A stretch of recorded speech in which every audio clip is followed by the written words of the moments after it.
जैसे कई बार हम विचार करते हैं ना, व्यासपीठ से भी मैंने निवेदन किया कि कभी कभी कोई इतना दुर्बल हो जाता है, वो बड़े दीर्घ काल से शैया पर पड़ा है, रोगग्रस्त है, पीड़ाग्रस्त है, जीर्ण शीर्ण काया हो गई है, अत्यंत दुर्बल है, इतना दुर्बल है कि अब वो करवट भी नहीं बदल सकता।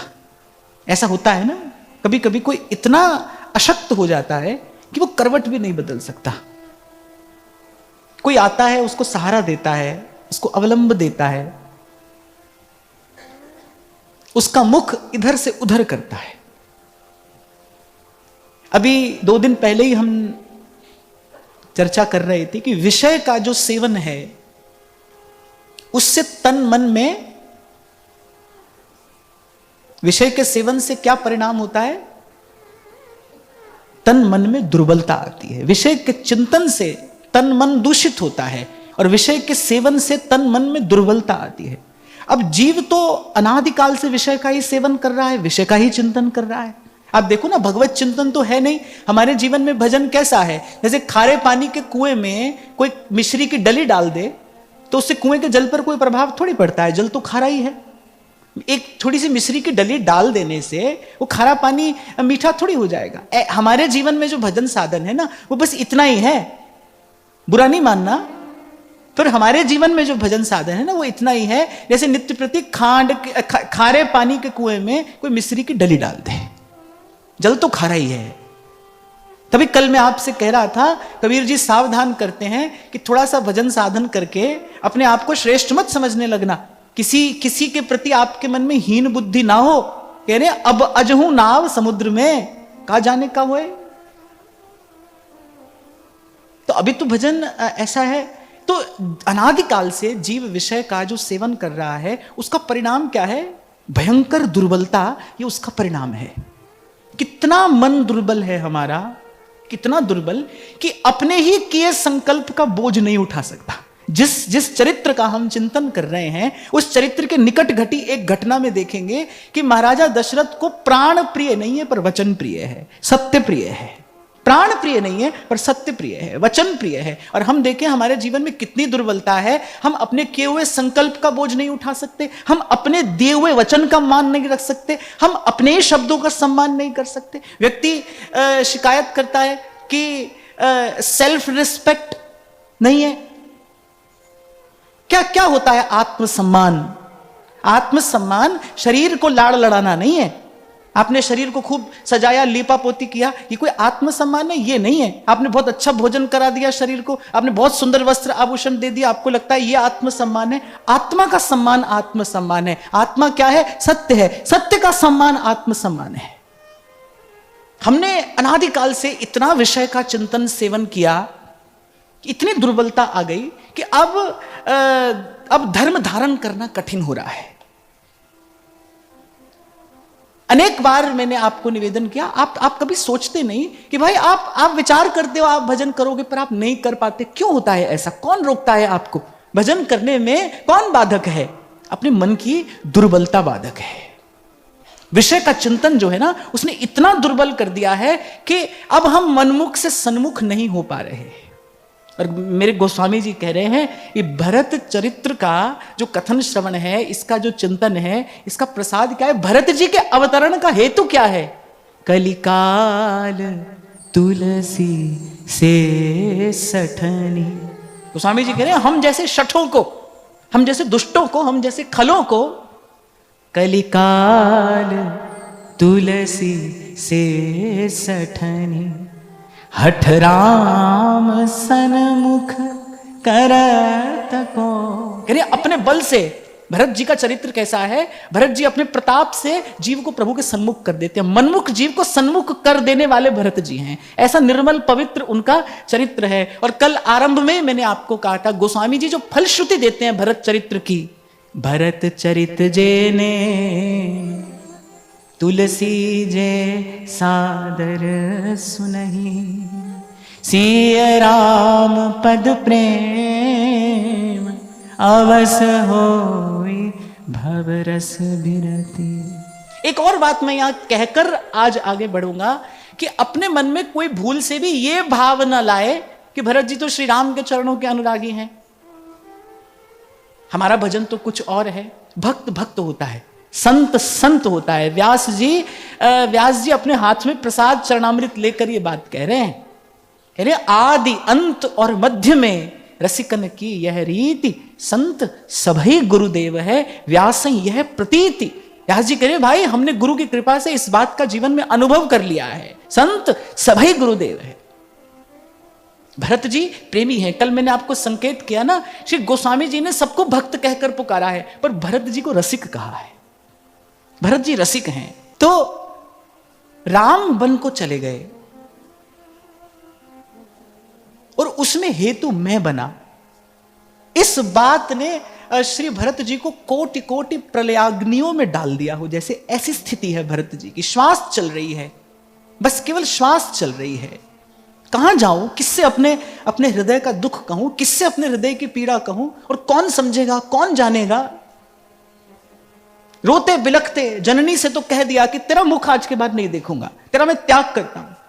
मैं एक बात पुनः स्मरण कराना चाहता हूं आपको, कितना उत्कृष्ट कोटि का अनुराग है भरत जी का, कि पहले तो पिता का बन जाना भूल गए भरत जी जब ये सुना कि श्री राम वन को चले गए, और फिर न कहने योग्य बात अपनी माता से कहते हैं। ये कुछ संकेत करता है, ये जो चरित्र का लक्षण है, ये कुछ संकेत करता है कि भाई ये जितना भी धर्म साधन है ना, उसका अंतिम परिणाम क्या है?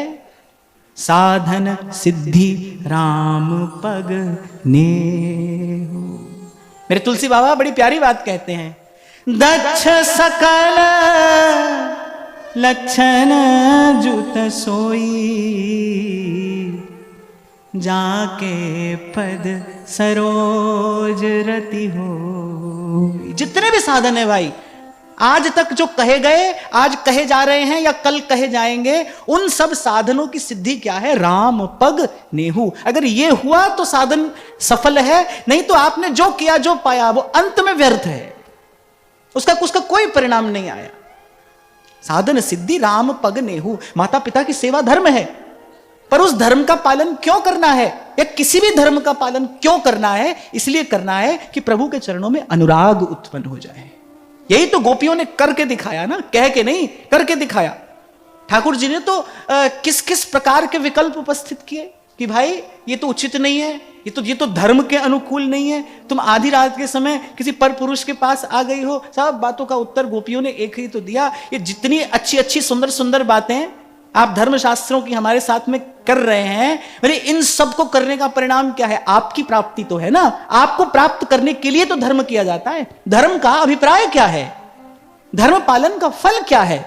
सुख भोग प्राप्त करने के लिए धर्म नहीं है भाई, बड़ी भूल होती है। इसलिए मैं कहता हूं, आपसे बार बार कहता हूं, धर्म पाप धोने की सुविधा नहीं देता। दुर्व्याख्या होती है धर्म की यहां से, तब इस प्रकार का मतिभ्रम समाज में फैलता है। क्यों जा रहे हैं गंगा नहाने?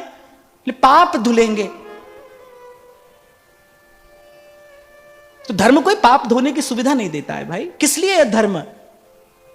शरीर का सुख भोग प्राप्त करने के लिए धर्म का पालन है, धर्म का अनुष्ठान है ना भाई। धर्म का एक ही फल है, जहां लगी साधन वेद बखानी, सब कर फल हरि भगति भवान। मेरी बात कौन कह रहा है? ये बात महादेव कह रहे हैं। जहां लगी साधन वेद बखानी, सब कर फल, सब कर फल। कहते हैं तुलसी बाबा, सब कर मांगू एक फल, राम चरण रति हो। एक फल। अगर कोई पूछे ना फल क्या है, तो संसार में तो अनेक अनेक फल है ना, है ना। पर उनका रस कैसा है? स्वाद थोड़ी देर का रहता है। जब शास्त्र की बात आती है, जब महत् पुरुषों का चिंतन आता है, तो कह रहे फल क्या है? कह रहे फल तो प्रभु के चरणों का जो अनुराग है ना, बस वही फल है, क्योंकि रस उसी में है। फल एक है, फल एक है। साधन सिद्धि, ये साधन की सिद्धि है। राम पग नेहु। और आपको कल मैंने निवेदन किया था, प्रेम अर्थात यूं तो अनिर्वचनीय प्रेम स्वरूपम, प्रेम अर्थात नयनम गलदश्रुधारया। मैं तो आपको एक बात बता दूं भाई, हजार हजार गोता लगाओ तीर्थ में जाकर, मुझे खबर नहीं है कि मन निर्मल होता है नहीं होता है, वो तो भाई लगाने वाला जाने, उसको जो मिलता होगा। पर मेरा छोटा सा अनुभव तो ये कहता है कि जब प्रभु के प्रेम में, जब परमात्मा के वियोग में ये आत्मा रोती है ना, जब प्रभु के विरह में छल छलाते हैं नेत्रों से अश्रु, चैतन्य महाप्रभु दोनों हाथ फैलाकर यही दान मांग रहे हैं, नयनम गलदश्रुधारया वदनम गदगद रुद्धया गिरा। हे प्रभु, कब ऐसा दिन आएगा आपको पुकारते पुकारते मेरा कंठ स्वर अवरुद्ध हो जाएगा। वदनम गदगद रुद्धया गिरा पुलकैर निचितम वपुः कदा तव नाम ग्रहणे भविष्यति। जैसे ही मैं कृष्ण कहूंगा, हे कृष्ण, हे नाथ, हाँ रमण, कहते बस आपका नाम उच्चारण करते ही मेरी ऐसी दशा कब होगी, ये प्रसाद मुझे कब मिलेगा। सब कर मांगू एक फल, राम चरण रति हो। ये प्रसाद मुझे कब मिलेगा। हमको कम से कम ये तो स्पष्ट हो ना, हमको प्राप्त क्या करना है, हमको पाना क्या है। हम भजन साधन कर रहे हैं, किस लिए कर रहे हैं, क्या प्राप्त करने के लिए कर रहे हैं। श्रीमद् भागवत में अनेक अनेक स्थानों पर स्पष्ट किया गया है, धन किस लिए है, शरीर किस लिए है, धर्म साधन करने के लिए है। आपके पास स्वस्थ शरीर है, आपके पास में धन है, साधन है, किस लिए, धर्म साधन के लिए है। धर्म साधन किस लिए करना है, धर्म साधन करना है इस जीवन का परम फल प्राप्त करने के लिए। और परम फल क्या है, राम पग नेहू, प्रभु के चरणों में अनुराग हो जाए। और भरत जी के चरित्र का, चरित्र चिंतन का, कथन श्रवण का ये फल है, सिय राम पद प्रेम। और इससे भी बड़ी बात, अवस होए भवरस बिरती, अवस होए भवरस बिरती।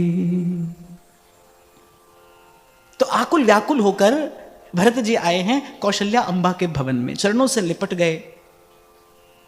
और भरत जी की निर्मल निश्चल वाणी सुनकर थोड़ी देर के लिए तो कौशल्या अंबा श्री राम का वनगमन भूल गई। मैं तो देखता हूं एक एक चरित्र की उच्चता देखिए, कैसा कैसा उज्जवल चरित्र है एक एक पात्र का, कैसे पात्र प्रभु की लीला में सहयोगी हुए हैं, कैसा उज्जवल चरित्र है कि जैसे भरत जी सन्मुख आए, भूल गई कौशल्या अंबा, म्लान मुख पड़ी थी, मैले कुचैले वस्त्र हैं, कुछ खाया नहीं, जल की एक बूंद कंठ से उतरी नहीं, ऐसे दुर्बल जीर्ण शीर्ण उस अवस्था में पड़ी है वहां अशक्त। और जैसे भरत जी को देखा झट से उठकर खड़ी हो गई, भरत जी को हृदय से लगा लिया, अपने नेत्रों से बहते प्रेमाश्रुओं से भरत जी को सींच दिया। और क्या कहती हैं कि बेटा जो हुआ उसमें किसी का दोष नहीं है, न तेरा, न तेरी माता का, न और किसी का। अरे विधाता ही हमारे प्रतिकूल हो गया, किसको दोष दिया जाए। कल एक बात तो मैंने ये निवेदन की थी कि ये सब घटना के मूल में क्या है, कुसंग है। ये कुसंग का परिणाम है। कैकेयी और मंथरा का जो संग हुआ ना, वो मंथरा के कुसंग का परिणाम ये सब है। मंथरा के कुसंग का परिणाम है राम दूर चले गए। कुसंग का परिणाम जीवन में क्या आएगा, प्रभु से दूरी हो जाएगी, भगवान दूर हो जाते हैं, कुसंग का ये परिणाम है। और कोई प्रत्यक्ष परिणाम आए ना आए, ये परिणाम तो अवश्यम भावी है। कुसंग के परिणाम स्वरूप भगवान दूर हो जाएंगे, प्रभु दूर चले गए। और दूर भेजने वाले कौन हो गए, आप हो गए। ये आपका निर्णय है। सदा कहा है मैंने, किसका संग करना है किसका नहीं करना, ये आपका निर्णय है। और मैं तो यहां तक कहूंगा, पंडित श्री गया प्रसाद जी महाराज की बात है ये, वो कहते थे भाई सत्संग करे कभी न करे, पर कुसंग ना करे, कुसंग ना करे। ये कुसंग के परिणाम हैं। और विराम के क्षणों में एक बात मैंने कल और कही थी कि भरत जी के चरित्र चिंतन से जो पहला रत्न हमारे हाथ में आता है, वो क्या आता है,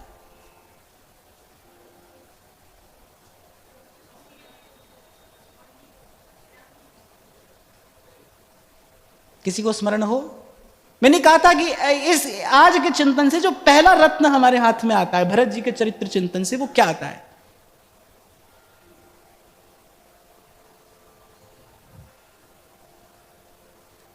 भरत जी को सबसे बड़ी पीड़ा क्या है कि मैं प्रभु के दुख में कारण बनाऊं।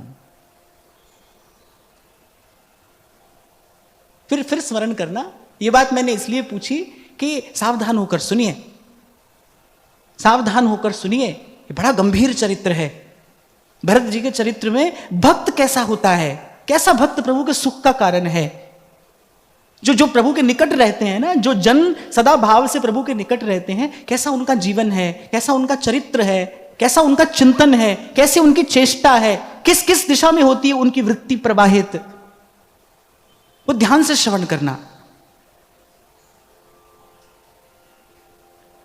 और यहां कौशल्या अम्बा अपने हृदय का सारा दुलार उड़ेल दिया भरत जी पर। और भरत जी क्या कहते हैं, जे अघमात पिता सुत मारे, गाय गोठ महिसुरपुर जारे, जे अघतिय बालक बध कीन्हे, मीत महीपति माहुर दीन। देखो महापुरुषों की जो वार्ता होती है ना, वो वार्ता भी सत्संग ही है। भरत जी ने थोड़ी सी चर्चा जो कौशल्या अम्बा से की, उसमें एक प्रकार से धर्मोपदेश कर रहे हैं कि धर्म क्या है और अधर्म क्या है, क्या करना है और क्या नहीं करना, किस भाव के निकट रहना है, किससे दूर चले जाना है। सबसे पहले क्या कहते हैं, जय अघमात पिता सुत मारे। कह रहे जो पाप माता पिता और पुत्र को मारने से होता है, गाय का गोश्त और ब्राह्मणों का नगर जलाने से जो पाप होता है, जो स्त्री और बालक की हत्या करने से जो पाप होता है, मित्र और राजा को विष देने से जो पाप होता है, भरत जी के ये हृदय की व्याकुलता है। क्या क्या कहते जा रहे हैं भरत जी, कह रहे ये जो पाप हैं वो मुझे लगे यदि इस कार्य में मेरी सम्मति हो मां, यदि ये कार्य मैं चाहता हूं। बड़ा संकोच है भरत जी के हृदय को। क्या सोचती होंगी कौशल्या अम्बा कि राम के साथ प्रेम का छल करते करते भरत इस कार्य में हेतु बना है। कैसे कैसे माता को सांत्वना देने का प्रयास कर रहे हैं कि मां मेरे विषय में कुछ अनुचित ना सोचना, इस कार्य में मेरी कदापि सम्मति नहीं। फिर कह रहे हैं, जे परिहरि हरिहर चरण, भजहि भूत गण घोर। कह रहे हैं जो इष्ट और गुरु, हरि और हर, हर माने महादेव, और महादेव कौन है, तुम त्रिभुवन गुरु वेद बखाना। कह रहे हैं जो गुरु और इष्ट को छोड़कर भयंकर भूतगणों को माने तामसी देवों को भजते हैं, कह रहे हैं उनको जैसा पाप लगता है, उनको जैसा पाप लगता है, कह रहे वो पाप मुझे लगे। पहले दिन आपने सुना था, श्री विट्ठल जी आपको सुना रहे थे कि पाप क्या है।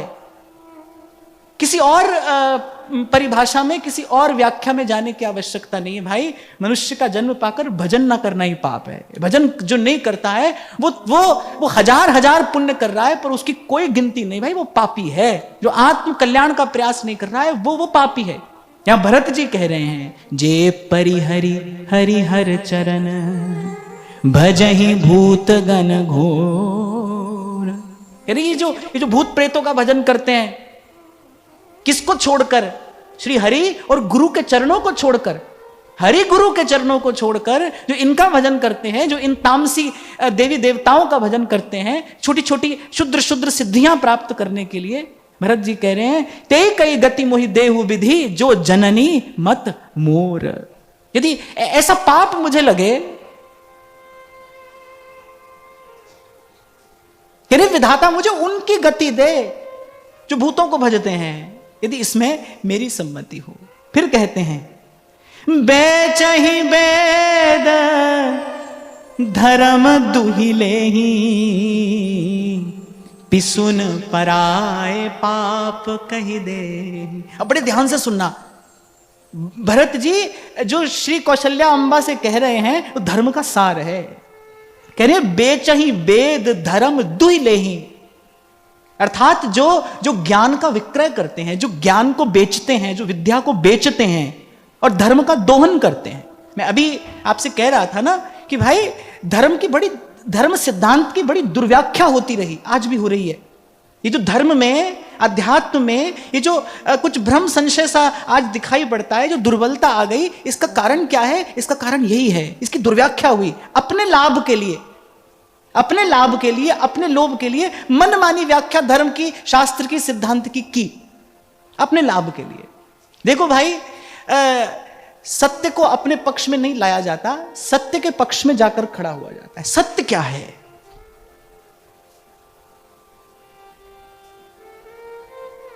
एक विचारक तो कहता है कि झूठ मेरा मुख चूमता हो, झूठ मेरा मुख चूमता हो और सत्य मेरे मुख पर चांटा जड़ता हो, तो मैं सत्य के द्वारा जड़ा जाने वाला चांटा चाहूंगा। सत्य हो वो कितना भी कठिन, कितना भी कठोर, कितना भी कटु क्यों ना हो, पर सत्य हो, क्योंकि उसका परिणाम बड़ा सुखद होगा। कल भी मैंने आपको निवेदन किया था, कार्य भला या बुरा नहीं होता भाई, कार्य का परिणाम बताता है कि भला है कि बुरा है, भला था कि बुरा था। सत्य कितना भी कठोर क्यों ना, पर उसका ध्यान रखना, उसका परिणाम सुखद होगा। और झूठ, असत्य आज कितना भी प्रिय क्यों ना लगता हो, पर वो अंत में चिंता और दुख के समुद्र में धकेलने वाला है। तो कह रहे, जो पाप धर्म को बेचने वाले को लगता है, जो पाप ज्ञान का विक्रय करने वाले को लगता है, जो पाप धर्म का दोहन करने वाले को लगता है, बेचहि वेद धर्म दुहिले ही पिसुन पराए पाप कही दे। अब सुनो, कहने जो पाप चुगलखोर को लगता है, जो पाप किसी के पाप को प्रकट कर देने वाले को लगता है, किसी का गुण प्रकट किया जाए, अगर देख भी लो ना अपनी आंख से, अगर देख भी लो अपनी आंख से, तो उसको छुपा लेना चाहिए। मैं तो कहता हूं उसको भूल जाना चाहिए, उसको भूल जाना चाहिए। पर व्यक्ति क्या करता है? व्यक्ति अपना पाप छिपाता है, दूसरे का पाप प्रकट करता है। यानी दूसरे का पाप प्रकट करना ही बहुत बड़ा पाप है। यानी पिसुन पराए पाप कही दे ही, कह देते हैं जो अपने मुख से, किसी का दोष, किसी की भूल, किसी की गलती, किसी की त्रुटि। आप देखो कैसी मानव की वृत्ति है। मैं तो ऐसे ही चिंतन ही करता हूं कि चलते चलते पैर फिसल जाए किसी का, तो बहुत से लोग तो हंस देते हैं, उनको हंसी आ जाती है, वो ना चाहे ना तो भी सहज में उनकी यही प्रतिक्रिया होती है, उनको हंसी आ जाती है। ऐसा ही है कुटिल मन। इसीलिए गोस्वामी जी अपने आप को, इसीलिए गोस्वामी जी मानव मन को 60 बता रहे हैं। कलिकाल तुलसी से सठनी। इसीलिए श्रीमद् वल्लभाचार्य महाप्रभु कह रहे हैं, जीवा स्वभाव तो दुष्टाह, ये स्वभाव से दुष्ट है, खल है। किसी की हानि देखकर प्रसन्न होता है, किसी को दुख में देखकर इसे सुख मिलता है। ये तो सबने सुना ही है ना। ये तो लोक व्यवहार में भी प्रचलित एक बात है। अपनी पीड़ा से इतनी पीड़ा नहीं है जितनी पीड़ा दूसरे के सुख से है। कि ये है कुटिल मानव मन। अब देखो, ऐसा मन क्या भजनानंद के योग्य है? तभी हमारे श्री नागरीदास जी कह रहे, ये मन मार जिवाइये, जीवत ना आवे काज। ऐसा मन किसी काम का नहीं भाई। पिसुन पराए पाप कही देहि।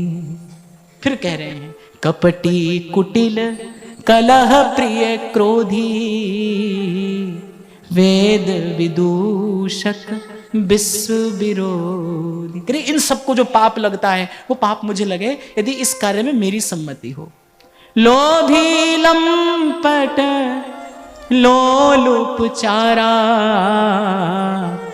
जेता कहीं परधन परदारा। लोभी लंपट लोलुपचारा, जेता कहीं परधन परदारा। तो ये दो बात तो महाप्रभु भी कहते हैं, ताते भैया मेरी सौ कृष्ण गुण संचू। दो बात से बचने के लिए महाप्रभु ने कहा है, परधन परतीय बंचू। परधन और पर स्त्री, इससे साधक को बचकर रहना चाहिए।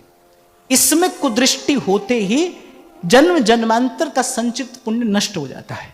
लोभी लंपट लोलुपचारा, जेता कहीं।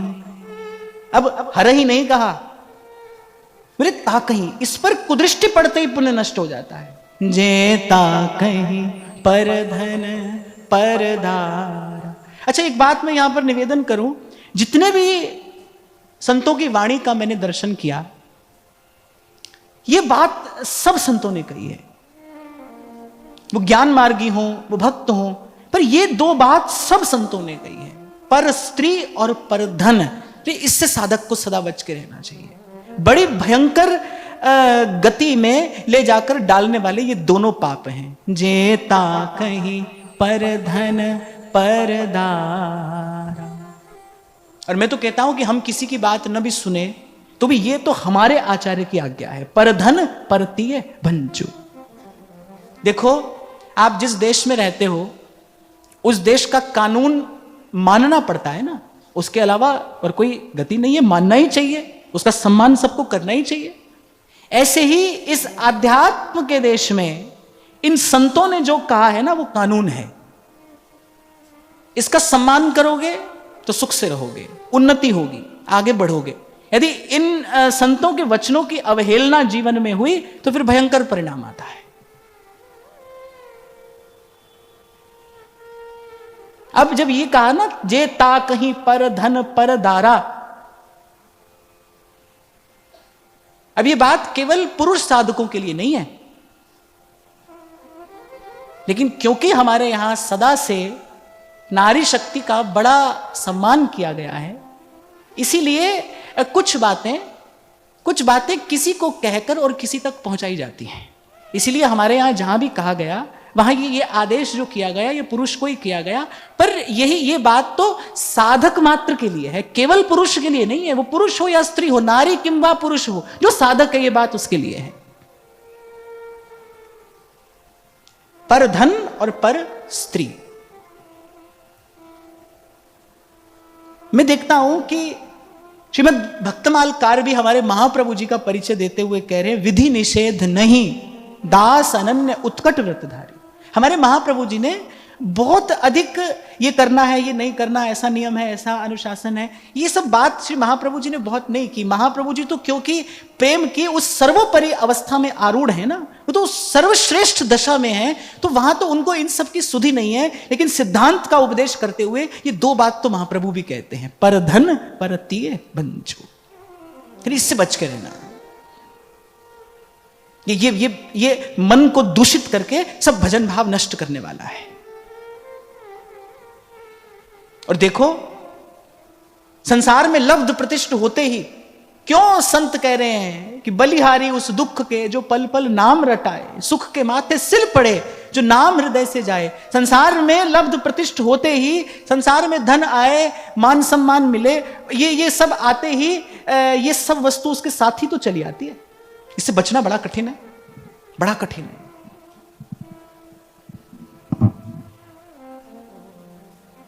पावों में तिनके गति घोरा, जो जननी यह सम्मत मोह। कह रहे जो पर धन और पर स्त्री पर कुदृष्टि डालने वाले की गति होती है, वो मेरी गति हो। कह रहे तिनके गति घोरा, मैंने कहा ना ये पतन के गर्त में गिरा देने वाला है। संत कह रहे रे मन पर नारी मर मत तकरे। अरे व्यास जी ने तो क्या क्या लिखा है।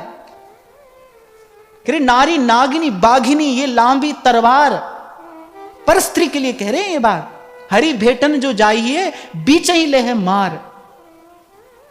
आप देखो, कभी स्पर्श नहीं कर पाया रावण जगदंबा जानकी की छाया का भी स्पर्श भी नहीं कर पाया। वो जानता था, वो जगदंबा के सतीत्व का तेज जानता था क्या है।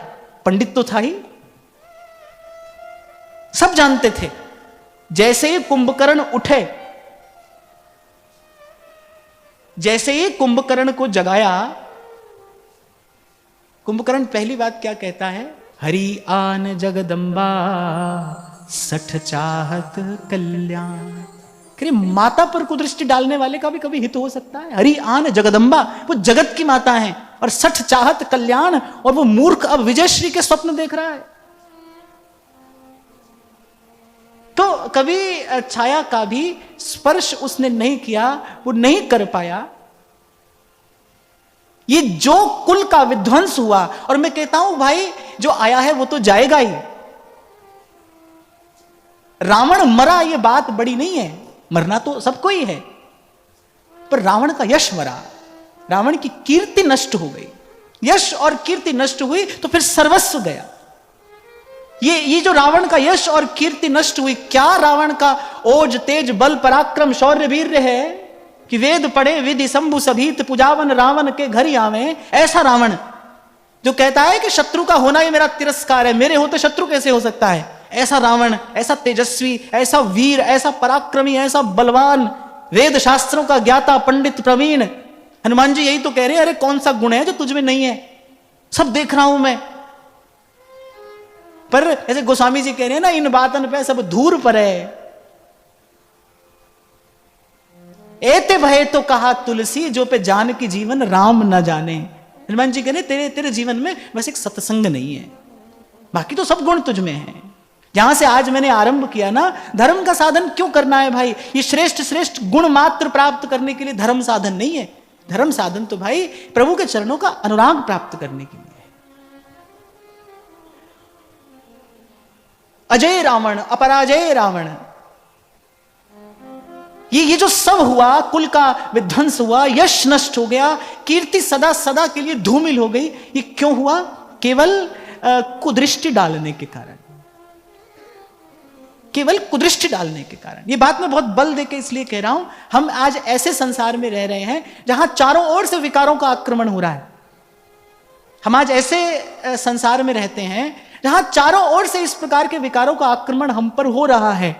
तो भाई नियम यही है, आप ये ना समझना कि आज नियम बदल गया, नियम यही है, परधन परतीय बंचू। यहां वहां किसी के धन पर कुदृष्टि डालने से तो अच्छा है प्रभु से कह देना, साईं इतना दीजिए जामे ग्रस्त समान। और मैं तो कहता हूं प्रभु से सुख साधन सुविधा धन संपत्ति मांगने के स्थान पर प्रभु से संतोष मांगना, प्रभु संतोष मिले। संतोष मिला तो जहां हो वहीं तृप्त हो जाओगे, वहीं सुख की वर्षा हो जाएगी। कबीर कह रहे हैं, जब आवे संतोष धन सब धन धूर समान। संतोष मांगना प्रभु से, प्रभु संतोष मिले। और संतोष कहां रहता है? लब्धवापमान तृप्तो भवति। संतोष तो हरि चरणों की भक्ति में है, वहां आकर तृप्ति होती है। जहां ही लहे कछु लय की चाह नहीं में होए। और फिर कहते हैं, फिर एक और बहुत बड़ा पाप है, जे नहीं साधु संग अनुरागे परमारथ पथ विमुख अभाग। जिनका सत्संग में प्रेम नहीं है, सत्संग में बैठना एक बात है, सत्संग में प्रेम होना ये कुछ और बात है। कहने जिनका सत्संग में प्रेम नहीं है, जे नहीं साधु संग अनुरागे। अगर प्रभु की कृपा से सत्संग मिल गया है, फिर अगली बात ये मांगिए कि प्रभु सत्संग में प्रेम हो। वो प्रेम जो छलक पड़ता है कबीर के नेत्रों से और शब्दों से कि जो सुख है सत्संग में सो वैकुंठ न हो। यहां भरत जी कह रहे हैं, जिनका साधु संग में प्रेम नहीं है, जे नहीं साधु संग अनुरागे और परमारथ पथ विमुख अभागे। जे न भजहि हरि नर तन पाई, जिन्हि न हरि हर सुजस सुहाय। मैं तो कहता हूं इस कसौटी पर अपने आप को ही कस लो। हमारे भीतर पाप की मात्रा अधिक है या पुण्य अधिक है। पाप अधिक होगा तो ना भगवान अच्छे लगेंगे, ना भगवान का नाम अच्छा लगेगा, ना भगवान के जन अच्छे लगेंगे, ना कोई सत्कार्य आपको करता अच्छा लगेगा। ये बढ़े हुए पाप का लक्षण है, जब पाप बढ़ जाता है। ना तो प्रभु अच्छे लगते हैं, ना प्रभु का नाम अच्छा लगता है। जिस दिन भजन में विक्षेप हो, समझना कोई भूल हुई है। उचट जाता है ना, मन उचट जाता है, भजन से उचट जाता है। ऐसा हो क्या है? पाप का परिणाम है, पाप ही है दूर ले जाने वाला भजन के सुख से, भजन के आनंद से। और अभी आपसे मैं कह ही रहा था, आपने इनसे भी सुना कि भाई सब पापों में सबसे बड़ा पाप यही है, जे न भजहि हरि नर तन पाई। आज महाराज जी एक और बात चली है, करे नहीं, हम मंदिर तो नहीं जाते, हम मंदिर नहीं जाते, ये माला वाला तो ये सब हमको नहीं अच्छा लगता है, ये तो हमको नहीं समझ में आता है, but we believe in good karma, बस we believe in good karma. पहली बात तो सब गुड कर्मा का जो सबसे बड़ा गुड कर्मा है वो भगवान का भजन ही है। सारे गुड कर्मा यहीं से ही जन्म लेते हैं।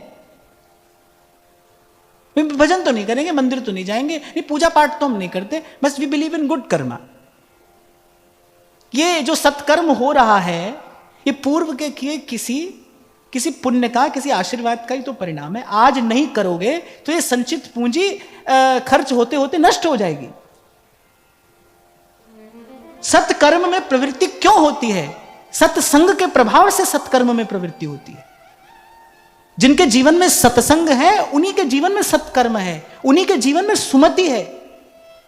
ये एक और माया की चलाई आंधी है ना, वो युग काल को देखकर वो भी अपना रूप बदल लेती है। किसी प्रकार से जीव को भगवान के भजन से दूर रखना है, उसका कार्य यही है।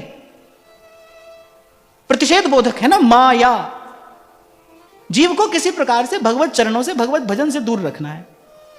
कैसी कैसी विधियां हैं आजकल। लोग कहते हैं कि कह रहे जो चारों तरफ वो पॉजिटिविटी है उसको खींच लेते हैं, यहां से ले लेते हैं, वहां से ले लेते हैं। कैसी कैसी बातें हैं भाई।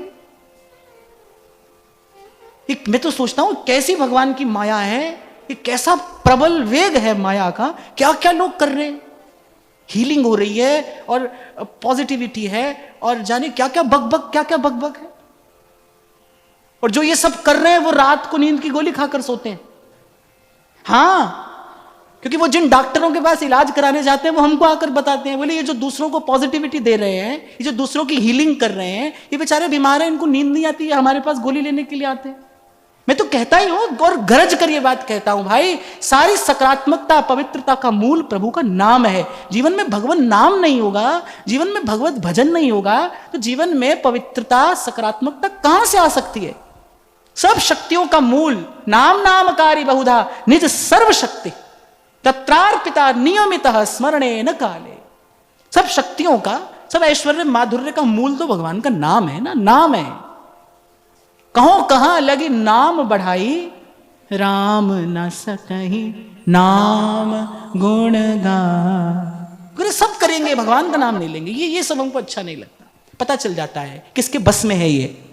तुलसी पिछले पाप ते हरि चर्चा न सुहा, जैना भजहि हरि नर तनु पाई,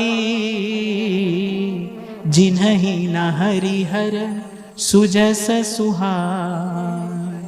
और फिर अगली बात क्या कह रहे हैं? तज श्रुति पंथ बाम पथ चलही। यही बात मैं भी आपसे कह रहा था। जो वेदोक्त मार्ग है, जो हमारे वेद ने कहा है, जो शास्त्रों ने कहा है, उसको छोड़कर जो वेद प्रतिकूल मार्ग पर चलते हैं, तज श्रुति पंथ बाम पथ चलही, बंचक बिरचि बेस जग छलही। लो, मैं पहले कह दिया, पर तुलसी बाबा यही बात कह रहे हैं। वो बोले भेष बनाकर और ठग रहे हैं संसार को। बड़ा सुंदर प्रसंग आता है अयोध्या कांड में, जब श्री रघुनाथ जी ने भरद्वाज मुनि से पूछा कि कहां जाएं हम, आप हमको आगे का मार्ग बता दीजिए। तो उस समय 4 लोग थे। श्री रघुनाथ जी हैं, श्री जानकी जी हैं, श्री लखनलाल जी हैं और निषाद राज हैं संग में। ये 4 लोग थे। तो भरद्वाज मुनि ने आवाज लगाई, तो ध्यान से सुनना। श्री भरद्वाज मुनि ने आवाज लगाई, भाई इनको जाकर आगे का मार्ग बता दो। आपको पता है जब श्री भरद्वाज मुनि ने आवाज लगाई तो कितने लोग आए मार्ग बताने वाले? 50। गोस्वामी जी लिख रहे हैं बात, 50 लोग आए। अब मार्ग पर चलने वाले हैं 4, चलाने वाले हैं 50। ये देखो यही दशा है। बोले चलाने वाले इतने, चलने वाले इतने। और संत तो कहते हैं, बोले वो 4 भी कब थे? त्रेता में। आज की तो पूछो ही मत। कोई इतना सस्ता है गुरु का मिल जाना, इतना सस्ता है शिष्य का मिल जाना। गुरु का मिलना भी कठिन है, शिष्य का मिलना भी कठिन है, एक सत्पात्र का मिलना कठिन है। मैं तो जितनी बार महाराज जी से मेरी चर्चा होती है, मैं तो उतनी बार ये बात महाराज जी से कहता हूं, स्वयं भी सतत इसका स्मरण करता ही हूं कि भाई अब इसके अतिरिक्त तो ठाकुर जी हमको और क्या ही देंगे, जो हमको आप सब लोगों का संग और ये सत्संग प्रदान कर दिया, इससे अधिक अब हमको और वो क्या ही देंगे। आज तो भाई एक भी व्यक्ति का यदि संग अच्छा मिल जाए तो बड़ी भगवान की कृपा मानना चाहिए। ऐसा समय है और आपके हमारे लिए श्री जी ने कृपा करके ये सुयोग बना दिया है कि हम यहां बैठकर कुछ चर्चा कर रहे हैं। इससे मूल्यवान तो कोई और वस्तु इनके पास भी नहीं है देने के लिए। इन्होंने अपने भंडार की सबसे मूल्यवान वस्तु आपको मुझे दे दी है। तो मैं ये कह रहा था कि 4 चलने वाले हैं, 50 चलाने वाले हैं, उनकी भीड़ है। अच्छा, फिर कहते हैं कि महर्षि भरद्वाज ने 4 शिष्यों को ही भेजा। संत चिंतन करके कथा का मर्म निकाल लाते हैं ना। कह रहे महर्षि भरद्वाज ने 4 शिष्यों को भेजा। और चिंतक लोग, विचारक लोग ये चिंतन देते हैं कि जब बहुत सारे मार्ग हो ना, जब 50 मार्ग हो, जब 50 हो आपको मार्ग बताने वाले, तो कह रहे 4 चुनना चाहिए। माने 4 वेदों में जो मार्ग कहा गया है ना, वेदोक्त मार्ग का ही चयन करना चाहिए। वही बात श्री भरत जी कह रहे हैं। तज श्रुति पंथ बाम पथ चलही, बंचक बिरचि बेस जग छलही। देखो भाई, जो बात मेरे अनुभव की नहीं है, जो बात मेरे आचरण में नहीं है, उसका उपदेश मैं यदि आपको करता हूं तो मैं छल करता हूं। और भरत जी कह रहे हैं कि इस प्रकार का छल करने वाले को जो पाप लगता है वो पाप मुझे लगे, अगर इसमें मेरी सम्मति हो। तिनके गति मोहि शंकर देव, जननी जो यह जानो भेव। महादेव मुझे इन सब की गति प्रदान करें, यदि इसमें किंचित मेरी सम्मति हो, यदि ये भेद, ये रहस्य मैं जानता हूं तो। जब भरत जी कहते चले जा रहे हैं, माता के हृदय का बांध टूट गया। श्री कौशल्या जी के वो जो धैर्य का बांध था ना, वो टूट गया। लपक कर माता ने चिपटा लिया अपनी छाती से। बड़ा दृढ़ आलिंगन श्री कौशल्या अम्बा भरत जी को दे रही हैं। इस बात की तो आप कल्पना कर सकते हैं।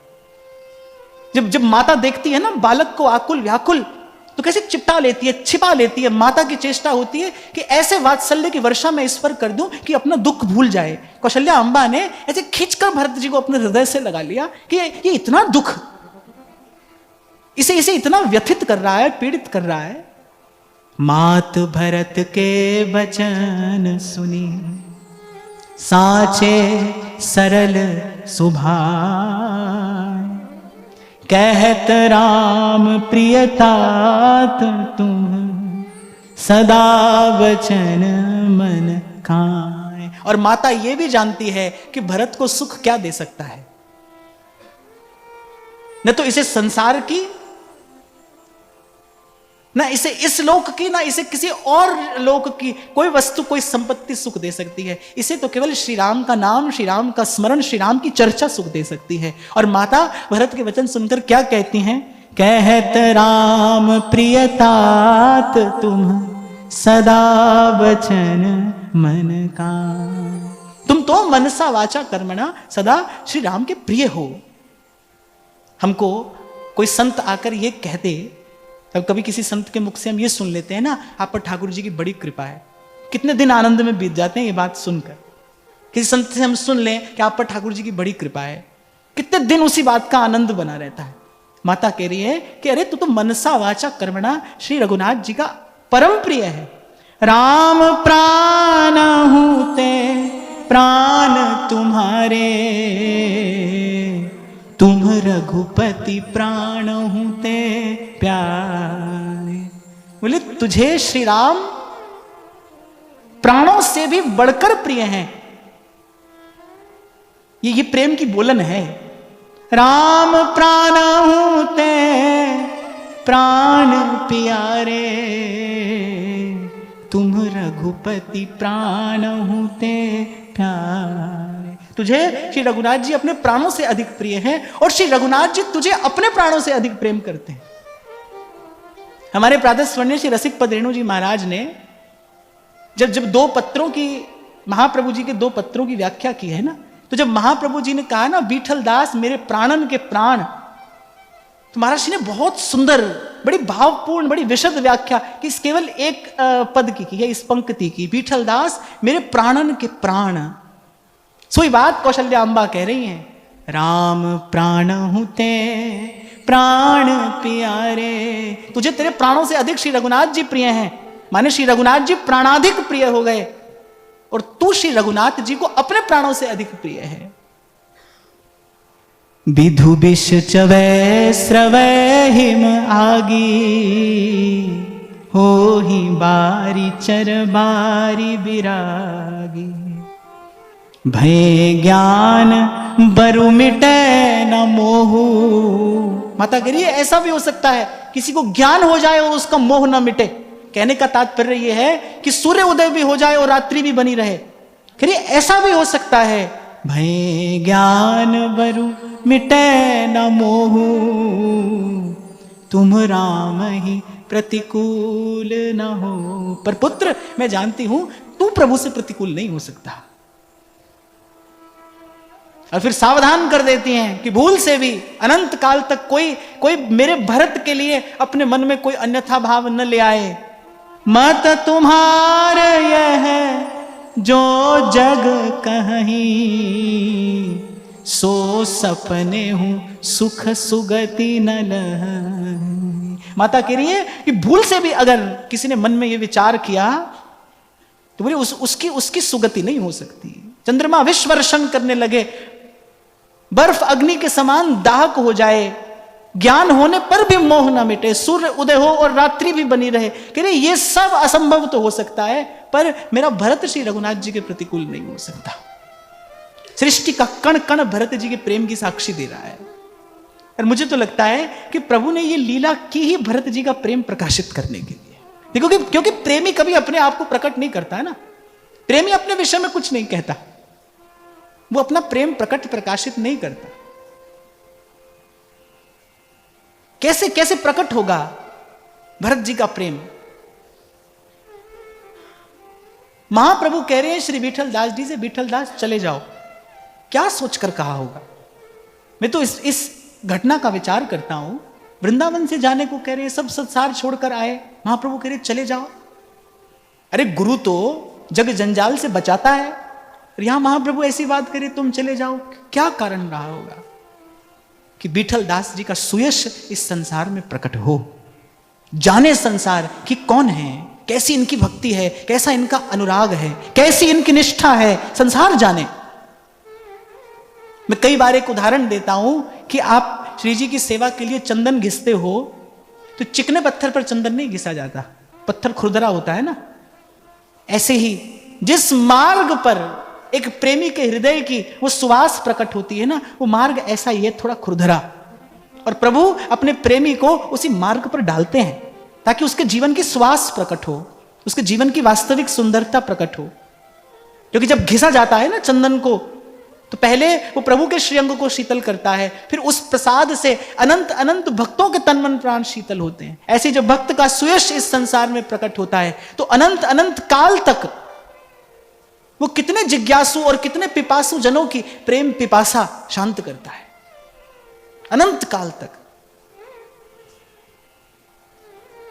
साधों के शुभ संग में मैं तो देखता हूं, विचारता हूं, जहां तक दृष्टि जाती है वहां तक देखता हूं कि भाई इस संसार में अगर सुख का छींटा कहीं पड़ रहा है तो कहां पड़ रहा है। साधों के शुभ संग में झड़ी रहे दिन रात,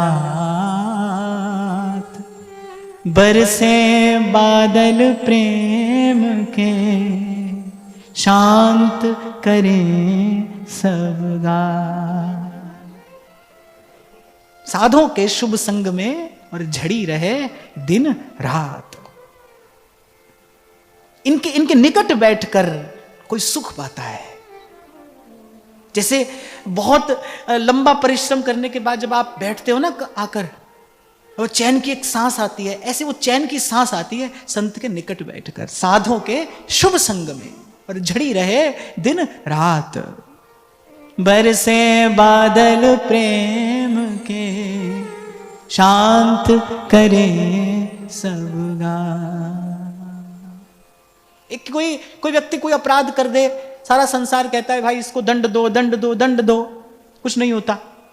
पर वही बात न्यायाधीश कहता है तो वो तत्काल प्रभाव से वो कार्य हो जाता है। भजन करो, भजन करो, करेंगे करेंगे, आज करेंगे, कल करेंगे, कहते सुनते रहते हैं, कुछ नहीं होता। सच्चे संत के मुख से जब वो बात कान में पड़ती है ना, राम सिमर, राम सिमर, एही तेरो काज है, राम सिमर, राम सिमर। माया का संग त्याग, हरिजू की शरण लाग। माया का संग त्याग, हरिजू की शरण लाग। क्यों क्यों कह रहे हैं माया का संग त्याग? हमसे क्यों कह रहे हैं त्यागने के लिए? क्योंकि हमने ही पकड़ा है। संतन की बात में, बात बात में, हमसे क्यों कह रहे हैं त्यागने के लिए भाई? हम जानबूझकर दुखी हो रहे हैं क्या? हाँ, जानबूझकर दुखी हो रहे हैं। आप चाहो तो आज ही सुखी हो जाओ, अभी हो जाओ। नहीं तो श्री महाप्रभु जी क्यों कहते, क्यों ना बिन कष्ट रस सिंधु को पीजिए। अरे कितना कष्ट पा रहा है, दर भी लेके मूड जरावत हाथ को, मानुष को तन पाए भजो ब्रजनाथ को। अरे अरे मूर्ख, ये अवसर पाकर भी तो दुखी हो रहा है। इसीलिए कह रहे तूने पकड़ा है, तू छोड़। माया का संग त्याग, हरिजू की शरण ला। जैसे जामवंत जी ने हनुमान जी को स्मरण दिलाया। जामवंत जी ने हनुमान जी को शक्ति दी नहीं, केवल उनको उनकी शक्ति का विस्मरण कराया, जो उनकी चंचलता के कारण उनको विस्मृत हुई थी। हनुमान जी की शक्ति विस्मृत क्यों हुई? बहुत चंचल थे। मैंने सरल शब्दों में कहे तो बड़े बड़े शरारती थे। क्यों? क्योंकि बलाधिक्य था ना, बल का आधिक्य था। वो एक क्षण के लिए भी उनको टिक कर बैठने नहीं देता था। जैसे हम देखते हैं ना, कुछ बच्चे हाइपर एक्टिव होते हैं, वो एक मिनट के लिए भी टिक कर नहीं बैठते, कुछ ना कुछ छेड़ेंगे, कुछ ना कुछ कहेंगे, चलता चलता है कुछ ना कुछ। तो ऐसे हनुमान जी में कितना बलाधिक्य है, एक क्षण के लिए भी वो चैन से बैठते नहीं। बताओ, वहां चले गए, जुग सहस्त्र जोजन पर भानु, पहले तो वहां तक चले गए और फिर लीलो ताहि मधुर फल जानू। कान खड़े हो जाते हैं नासा के वैज्ञानिकों के भी जब वो ये पंक्ति पढ़ते हैं, जुग सहस्त्र जो जन पर भानु। कोई उपकरण नहीं था, कोई यंत्र नहीं था, पर गोस्वामी जी ने बिल्कुल जो सूर्य की दूरी है ना, ठीक ठीक बता दी। जुग सहस्त्र जो जन पर भानु, और लीलोता ही मधुर फल जानू। अब किसी की एक बात सच्ची है तो भाई दूसरी भी माननी पड़ेगी। तो अपनी चंचलता के कारण ऋषियों ने श्राप दिया कि भाई जाओ, तुमको तुम्हारी शक्ति विस्मृत हो जाए। ऐसे ही मन की चंचलता के कारण ये ताप शाप जीवन में है। भूल गया जीव, अपनी शक्ति भूल गया। तो संत शक्ति का पुनः स्मरण कराता है। आपने पकड़ा है, आप चाहो तो आज छोड़ दो, अभी छोड़ दो। इस आध्यात्म दीप के प्रकाश में देखिए कि मैंने जो संग्रह किया है वो कांच है। जिसको हमने भूल से मणि समझा वो कांच है, और दोनों ही प्रकार से भूल हुई। कांच को मणि समझा और मणि को कांच समझकर एक एक तव श्वास को तीन लोक नहीं दान। अमूल्य क्या था? ये जो आती जाती सांस है ना, हरदम हीरा लाल है। कबीर कह रहे हैं अरे हर दम हीरा लाल है, हर श्वास अमूल्य रत्न है। गिन गिन गुरु को सौंप, गिन गिन गुरु को सौंप। तो जगत सुख मान मिथ्या, पहले मानिए। और मैं पुनः दोहराता हूं, आरंभ में मन इतनी आसानी से ये चिंतन नहीं छोड़ेगा, पुनः पुनः जाएगा। पर साथ साथ में इस बात का विचार करते रहना कि अरे मन तो ये सुख चाहता है, पर ये सुख है मिथ्या। ये सुख के रूप में भयंकर दुख है, ये अंत में दुखाग्नि में धकेलने वाला है। देखो वेदांत में एक प्रक्रिया है, उसमें तत्व का निरंतर चिंतन किया जाता है, महावाक्य का विचार किया जाता है।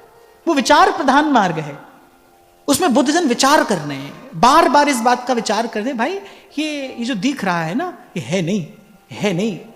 बारू की भीत जैसे वसुधा कुराज है।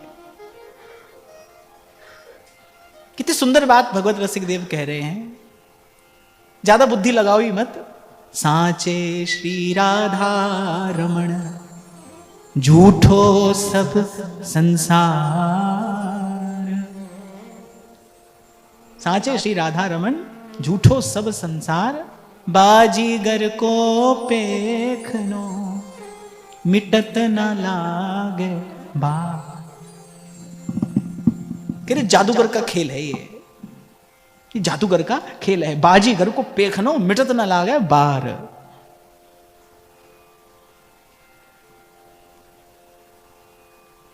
और मैं तो आपको भाई घूम फिर के यही बात सदा कहूंगा, आज कर लो, कल करना, कभी करना, किसी जन्म में करना, फिर काम तो आपको करना है। और इसको किए बिना चैन मिलेगा नहीं, इसको किए बिना सुख नहीं है। बिन हरि शरण सुख नहीं कहूं, नहीं कहूं।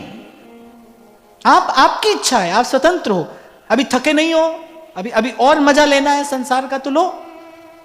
हम थक गए भाई, हम थक गए। हमको नहीं देखना है अब और। बड़ी बड़ी बात सबके मुख से हम सुनते हैं, अच्छी अच्छी बात सुनते हैं, वो सब ठीक है भाई, अपने स्थान पर सब ठीक है। हम सबको प्रणाम करते हुए सादर अस्वीकार करते हैं, क्योंकि हमको अब नहीं देखना है, हम थक गए। मैं अगर अपनी बात कहूं तो थक गए भाई। बहुत जन्म बिछड़े थे माधो, ये जन्म तुम्हारे थे।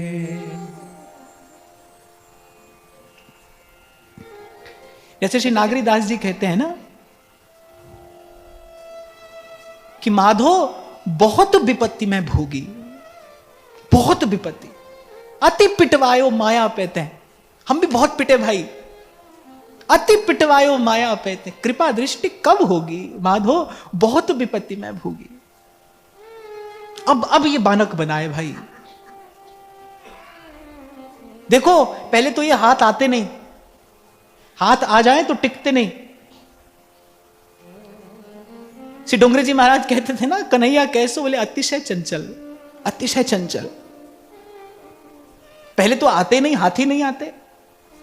चंचल को हाथ आना प्रिय होता ही नहीं, चंचल बालक को बंध जाना प्रिय थोड़ी होता है। और ये तो अतिशय चंचल है, पहले तो हाथ आते नहीं, आ जाए तो टिकते नहीं। आ जाए तो फिर तो रोम रोम को नेत्र बनाकर, रोम रोम नयन हो जाए और इन पर दृष्टि रहे कि कहीं कन्हैया इधर उधर भाग न जाए। आप या इन नैनन में पलक ढांप तोहे लूं, और फिर तो ना मैं देखूं और को, और ना तोहे देखन दूं।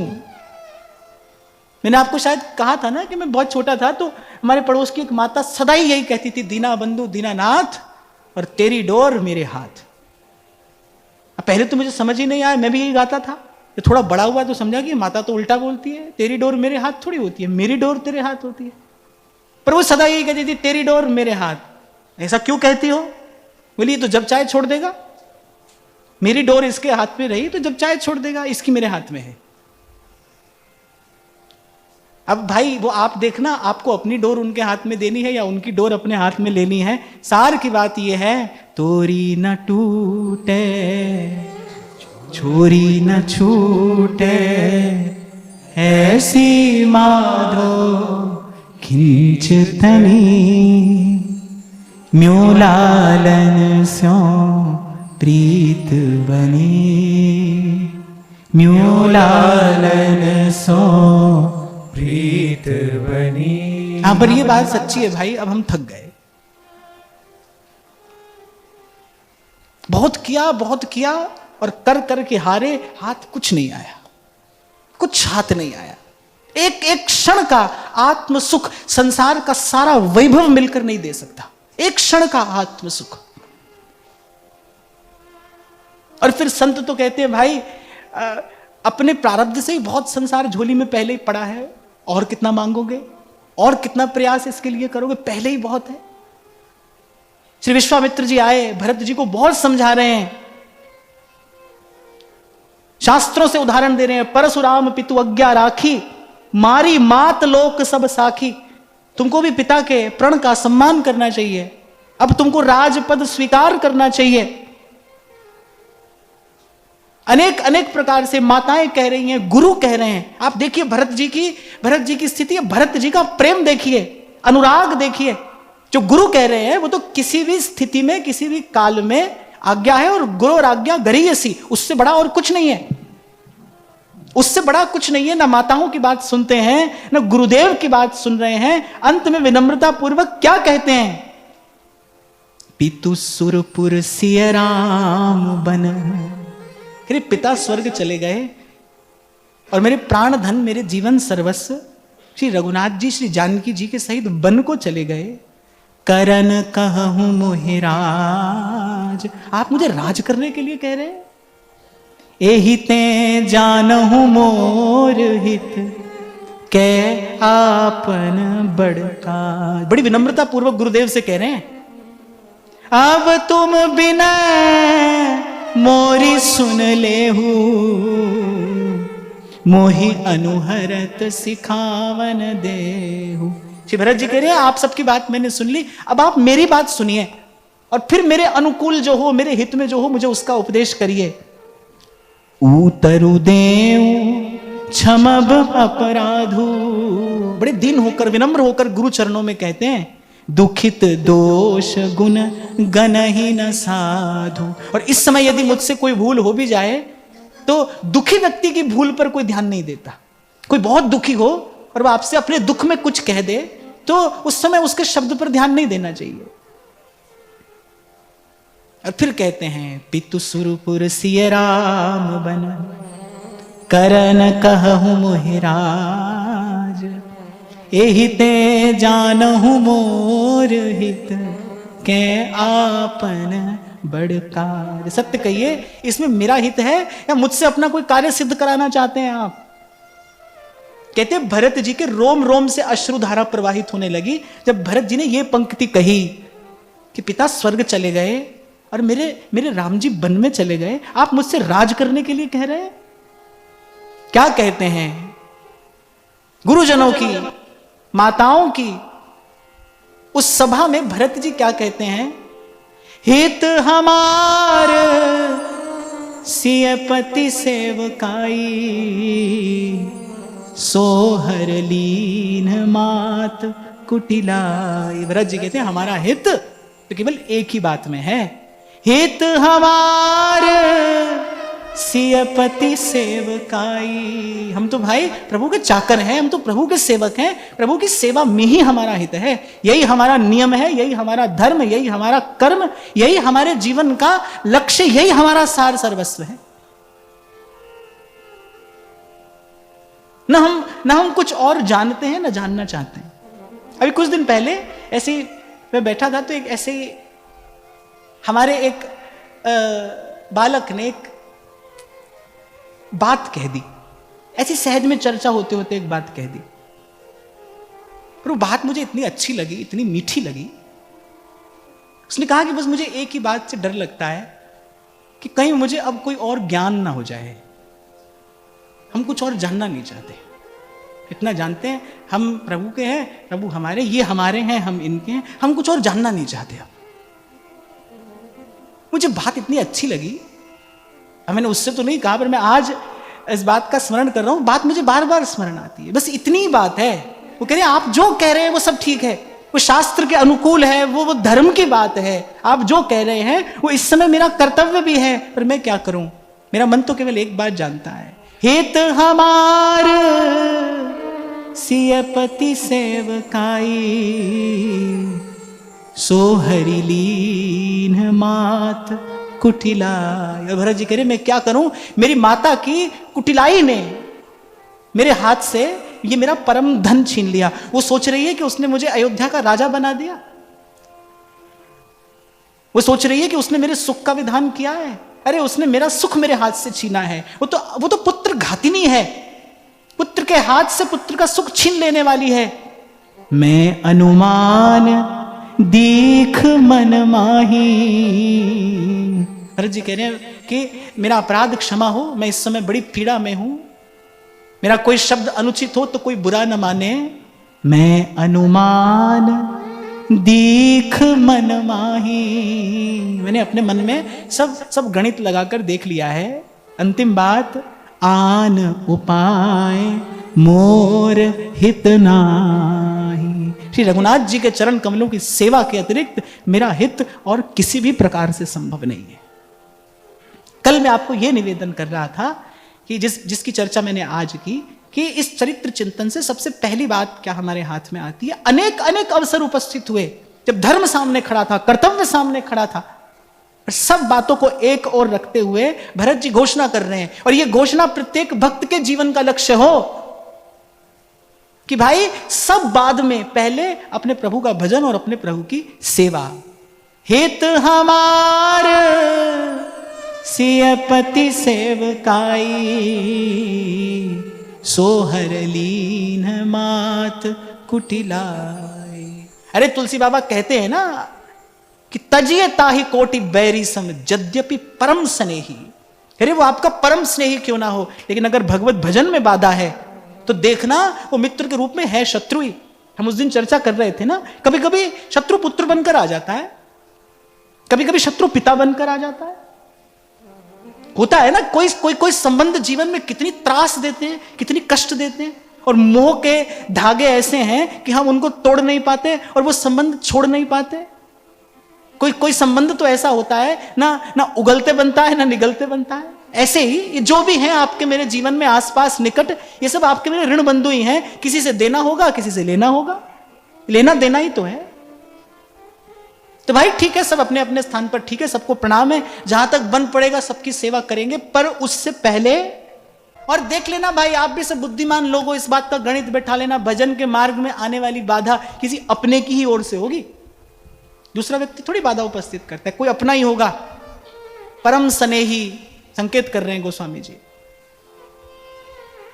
क्योंकि भाई जो आपका हित चाहता है ना, वो तो भजन में साधक सहयोगी होगा। जो वस्तुतः आपका हितैषी है, वो तो बार बार आपका ध्यान, आपकी चेष्टा प्रभु की ओर लेकर आएगा। इसीलिए जब हितैषी का विचार करते हैं ना, जब हितैषी का विचार करते हैं, फिर तो भाई ये संत गुरु ही हमारे हितैषी हैं। बार बार बाह पकड़कर खींचकर निकालते हैं उस जाल से, जग जंजाल से, बार बार प्रभु की ओर सन्मुख करते हैं। किसने पकड़ाई है हाथ में माला, किसने दिया है ये मस्तक पर ये सौभाग्य सूचक चिन्ह, ये तिलक किसने दी हाथ में प्रभु की सेवा? ये संत गुरु की ही तो कृपा है, उसी का ही तो प्रसाद है। हितैषी तो वही है।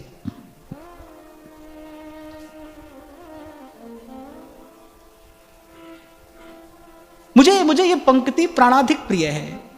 कुछ पंक्तियां तो मानस की ऐसी हैं कि वो एक अमृत सा घोल देती हैं आपके भीतर। जैसे लखन लाल जी ने कहा श्री रघुनाथ जी से, जहां लगी जगत स्नेह सगाई, प्रीति प्रतीति निगम निज गान। करके दिखाया है लखन लाल जी ने। आप देखो माता सुमित्रा क्या कहती हैं। वैसे तो ये सारा अयोध्या कांड ही अद्भुत है। एक एक चरित्र का ऐसा उज्जवल स्वरूप इस प्रसंग में प्रकाशित हुआ है कि जब लखन लाल जी गए आज्ञा लेने, तो माता कहती है कि तू मुझे लजाने आया है, तू मुझसे आज्ञा लेने आया है। माता कहती है कि जहां राम है वहीं अवध है। अवध में राम नहीं है, जहां राम है वहां अवध है।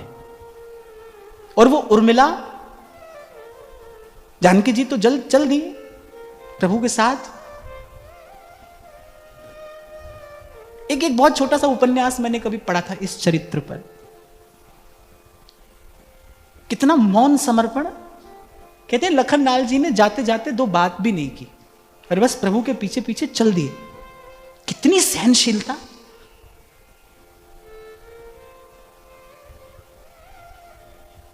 किस किस उच्चता का स्पर्श इन चरित्रों ने किया है।